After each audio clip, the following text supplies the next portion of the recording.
Salut, je vais vous parler aujourd'hui du film Divergente 3 que j'ai eu la chance de voir en projection presse il y a à peu près une semaine, mais j'étais sous embargo, en gros j'ai signé un papier comme quoi je pouvais pas en parler avant la veille de la sortie je crois, donc là ça y est, enfin je peux parler du film Divergente 3 et je vous dis tout de suite ce que j'en ai pensé. Les gens pensent que les murs nous séparent. Mais ils servent aussi à nous protéger. On aura du mal à franchir le mur. Tu es sûr de vouloir le faire? Allez. Ces gens nous ont tous enfermés dans une cage, depuis 200 ans. Alors en bref, oui c'est un bon petit film Divergente 3, surtout pour ceux qui comme moi aiment la saga Divergente. Clairement il faut avoir vu les 1 et 2 avant d'aller voir le 3, je sais qu'il y a toujours des gens qui iront voir le 3 comme ça en se disant allez j'ai que ça à faire, il y a que ça au cinéma peut-être. Alors c'est pas que vous allez rien comprendre, mais c'est juste que franchement c'est un film qu'on va voir en priorité parce qu'on a envie de savoir ce qui se passe après le 1 et le 2. Moi qui viens de me re-regarder les 1 et 2 Divergente, c'est vrai qu'à la fin du 2 on voit toute la population qui tente de quitter Chicago. Ils sont là, des dizaines de milliers, à se diriger vers la porte. Après, il se passe un événement entre Janine et Evelyn qui fait que c'est un petit peu la toute petite déception que j'ai eue dans ce Divergente 3. Je pensais que tout le monde allait sortir, et bien non. Les seuls qui vont sortir, ce sont nos 4 ou 5 personnages préférés dans Divergente qui vont aller voir ce qui se passe au-delà du mur. C'est pour ça que le film s'appelle Divergente 3, au-delà du mur. Donc franchement, bon petit film avec tous les codes habituels des jeunes personnages, un peu à la sortie de l'adolescence. On se reconnaît un petit peu là-dedans si on est adolescent ou adolescent comme moi peut-être. Donc voilà, si on aime ce genre de structure, c'est un bon film avec de l'action, des effets spéciaux corrects, avec une 3D un petit peu chamallow parfois, mais ça c'est valable dans tous les films avec de la 3D aujourd'hui, donc beaucoup de fond vert, beaucoup d'effets spéciaux, mais vraiment un film voilà où il y a peu de chances qu'on se fasse chier, il y a toujours de l'action qui arrive comme ça de temps en temps, à voir surtout si on aime Divergente. Tout de suite je vous en dis un petit peu plus quand même sur le scénario, mais vraiment vite fait pour ne pas spoiler.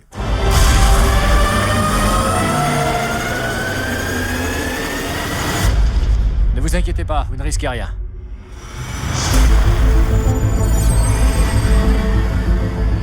Bienvenue. Votre arrivée est comme une nouvelle naissance pour certains d'entre nous. Bonjour, Kat. Ils savent qui on est.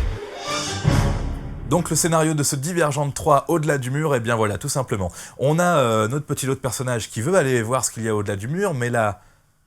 la méchante ou pas, Evelyn, elle, finalement, elle veut pas. Par rapport à ce qu'on voyait dans la fin du 2, on pensait que tout le monde allait sortir. Et ben non, finalement, elle pense qu'il vaut mieux rester comme ça avec le système de Chicago actuel, pas forcément des factions, mais en tout cas rester confiné à l'intérieur parce qu'on ne sait pas ce qu'il y a au-delà du mur. Et nos personnages, eh ben, ils vont y aller au-delà du mur et ils vont être servis. Vraiment, je parlerai après un petit peu du côté technique du film, mais il y a des choses assez intéressantes dans ce désert autour de Chicago. Après, évidemment, ils vont tomber sur une sorte de base, un petit peu comme dans le Labyrinthe 2, c'est toujours un petit peu les mêmes structures, ils vont tomber dans un endroit et là on ne sait pas est-ce qu'ils sont gentils, est-ce qu'ils sont méchants, ça on verra un petit peu plus tard. Après ils iront dans une autre grande base, on ne sait pas est-ce qu'ils sont gentils, est-ce qu'ils sont méchants, et en gros ils vont finir par devoir éviter une catastrophe du côté de Chicago. Donc voilà, j'essaye de résumer un peu le truc sans spoiler et sans éliminer les intrigues qui peuvent être intéressantes dans le film. Donc franchement le scénario c'est pas la peine de s'étaler là-dessus, c'est vraiment la suite du 1, du 2 et on a envie de voir ce qui se passe tout simplement, j'ai pas besoin d'en faire des tonnes là-dessus, donc je passe direct à la suite au casting. Tobias Seaton, c'est moi qui dois te former. Super puissance de feu. Il te faudra un moment avant d'y arriver. Je crois que c'est déjà fait. Depuis 200 ans, les plus grands esprits scientifiques résident ici pour tester la théorie. Alors moi ça y est, après Divergente 1, 2 et 3, je commence à vraiment les kiffer, cette petite bande d'acteurs très sympas. L'actrice principale, Shailene Woodley, Triss, Béatrice, vraiment voilà, on l'a un peu vu grandir dans les 3 films, elle est de plus en plus sympa, elle est de plus en plus posée, bon voilà, c'est un peu la routine, mais franchement, je l'ai trouvé plutôt cool. L'acteur qui fait 4, je crois que je commence à retenir son vrai nom d'acteur, hein, comme quoi ça y est, le mec commence un petit peu à être connu, je crois que c'est Theo James. Bon bah voilà, toujours pareil, hein, c'est l'amoureux idéal de Triss, il peut y avoir quelques petites prises de bec, mais franchement, il est super gentil, il est super cool. Et l'acteur, bon voilà, c'est ce qu'on a envie de voir dans ce genre de film, ni plus ni moins. Ensuite, il y a Zoé Kravitz, la fille de Lenny Kravitz. Alors son père a pas mal joué dans Hunger Games, elle est dans Divergente, donc voilà, franchement là ils se font plaisir à faire des sagas assez sympathiques comme ça. J'aime de plus en plus le personnage de Christina qui est assez présente aussi dans ce film là, qui sera aussi j'imagine dans le 4, donc franchement casting au top, le petit frère de Triss est toujours là, bon voilà, et puis le personnage de Peter, là j'ai pas retenu le nom de l'acteur qu'il joue, peut-être pas encore assez connu, mais ça viendra peut-être. Peter, toujours un personnage très spécial, on sait pas ce qui va nous servir, et c'est très intéressant, donc franchement, au niveau du casting, la petite structure des petits jeunes est toujours là, franchement ils sont agréables à voir, ils jouent plutôt correctement, et il y a aussi Jeff Daniels. Jeff Daniels, c'est pas exceptionnel ce qu'il fait, on va dire qu'il remplace un petit peu Kate Winslet en tant que personnage, on ne sait pas, méchant ou gentil, mais qui est un peu connu et qui vient faire la guest star dans le film. Jeff Daniels, je trouve ça énorme qu'il soit au cinéma dans plein de films en ce moment. Pour moi, Jeff Daniels, c'est surtout Speed ou Dumb and Dumber. Il a fait récemment Seul sur Mars, là il fait Divergente, donc c'est cool de revoir des grands acteurs comme ça qui sont un petit peu mis en avant dans des films qui parlent à la jeune génération. Donc franchement, c'est cool de voir Jeff Daniels dans le rôle où je peux pas trop en dire, hein, vous verrez en regardant le film. Qu'est-ce qu'il fait? Est-ce qu'il est gentil, méchant?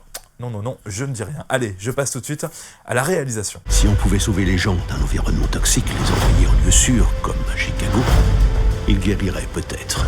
Et j'en fais partie, d'après vous? Ça ne concerne même que toi. Est-il raisonnable d'entretenir une population qui est déterminée à s'autodétruire? Qu'est-ce qui se passe ici? Ils nous ont révoqués. Alors la réalisation, franchement, déjà je vais parler des effets spéciaux, il y a beaucoup d'action dans le film, il y a beaucoup de trucs en 3D, des vaisseaux, oui il y a des vaisseaux cette fois-ci dans Divergente 3, il n'y en avait pas forcément dans les deux premiers, donc il y aura des vaisseaux, des poursuites, des crashs, beaucoup de 3D, donc c'est pas la meilleure 3D au monde, hein, c'est de la 3D, je vais dire bon marché, j'en sais rien, mais c'est-à-dire que voilà, c'est crédible, c'est propre, mais c'est vrai que bon, on sent les fonds verts de partout, et c'est un petit peu dommage, mais bon voilà, le film se prête largement à ça. Il y a un truc que j'ai trouvé vraiment très très bien, surtout que c'est devenu classique dans ce genre de film, quand ils sortent de Chicago, ils sont dans une sorte de désert, un peu comme dans Le Labyrinthe, ou un petit peu comme dans World War Z, enfin voilà, on découvre le monde extérieur, et là je trouve que visuellement ils ont trouvé quelque chose d'assez astucieux, c'est assez beau de voir ce désert qui est censé faire peur, on est dans de la couleur un peu rose, on n'est pas sur Mars, mais on est dans un petit mélange, ça me faisait penser à un clip d'Ariana Grande qui est un petit peu dans la parodie comme ça des films de science-fiction avec une planète toute rose, et bah là on se retrouve dans un désert un petit peu radioactif avec des couleurs roses, et vraiment on se dit là ils l'ont bien joué de ce côté-là, c'est plus original qu'un désert ou qu'un autre désert rougeâtre qui fait penser à la planète Mars. Là dans Divergente 3 on a un univers vraiment original, pour une fois je tenais à saluer ça. Ensuite bon, j'étais un petit peu déçu par la base sur laquelle ils vont aller, celle qu'ils vont trouver au-delà de Chicago, il y en a même une deuxième. Je trouve qu'ils n'ont pas réussi à... On voit les personnages dire « Waouh, c'est magnifique ici !» Bon, bah voilà, c'est juste un petit bâtiment fait en 3D, un petit travelling. Ouais, j'ai trouvé ça un petit peu léger.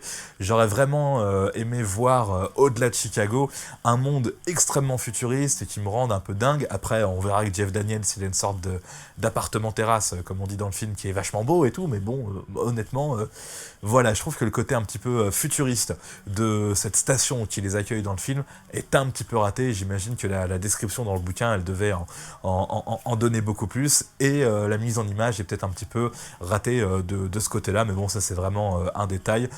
Techniquement, oui, ça tient vraiment la route, ce film Divergente. Voilà, il y a des moyens, il y a de l'argent, il y a de la bonne caméra, il y a de la 3D, il y a du fond vert, il y a de l'action, ça bouge. Pas grand chose à dire de négatif là-dedans, à part ce que j'ai déjà dit. Allez, je passe à la suite. C'est quoi la suite? Eh bien, je ne sais plus. Tiens, très bonne question. C'est quoi la suite? La conclusion, peut-être? J'ai déjà fait le tour? Bah oui, allez, conclusion. Tous ceux qu'on connaît mourront. C'est toi qui avais raison. Il faut qu'on parte. Tout de suite. Où tu vas? Je rentre. C'est pas nous contre nous, c'est nous contre ceux qui vivent de l'autre côté de ce mur. Ils essaient de nous détruire. Mais où tu vas? Et bien pour conclure Divergente 3, oui, c'est le bon petit film pour les adolescents, la suite de la saga. Quand on commence à une saga comme ça, franchement, même si parfois il y en a qui sont pas excellentes, il y a un côté un petit peu, on a envie de voir ce qui se passe après. C'est le cas dans Divergente 3, en plus le côté qualitatif est assez présent. Là, je suis pressé de voir ce qu'ils vont nous servir pour le quatrième film, qui sera un petit peu la fin, avec une Triss qui devrait enfin devenir la patronne, hein. C'est un peu ce que moi j'attends, je sais pas si c'est vraiment l'attente qu'on doit avoir de ça. Mais donc, bon petit film qui est vraiment la suite des 1 et 2, on peut pas le voir vraiment Si on n'a pas vu les 2 autres avant, ça c'est une très mauvaise idée. Il faut regarder tous les films, il faut vraiment s'approprier la saga, avoir son propre regard dessus pour l'apprécier. Donc Divergente 3, je recommande à ceux qui aiment la saga, hein, ça ils n'ont pas besoin de regarder une critique sur YouTube pour aller voir le film, j'imagine. Ceux qui ne connaissent pas du tout l'univers de Divergente, j'ai un petit peu vite fait critiquer les 2 premiers pour y regarder si vous voulez, mais ouais, franchement ça vaut le coup de se trouver les DVD, de se mater le 1 et le 2, et d'aller voir le 3e au cinéma, et d'attendre le 4e, j'imagine l'année prochaine, parce que c'est des films qui sortent finalement assez rapidement. Tout à l'heure je braillais un petit peu sur le côté technique en disant que voilà, 3D vite fait, machin et tout, bah oui, en même temps ça doit tourner très très vite pour sortir des films quasiment comme ça chaque année, ou on va dire 15-16 mois après l'autre, donc voilà, ça doit s'activer, ça doit travailler vite pour sortir tous ces films-là. Donc vive Divergente pour ceux qui comprennent son univers, et vivement Divergente 4. Je m'arrête là, au revoir, salut. On va sauver cette ville. Abattez-la.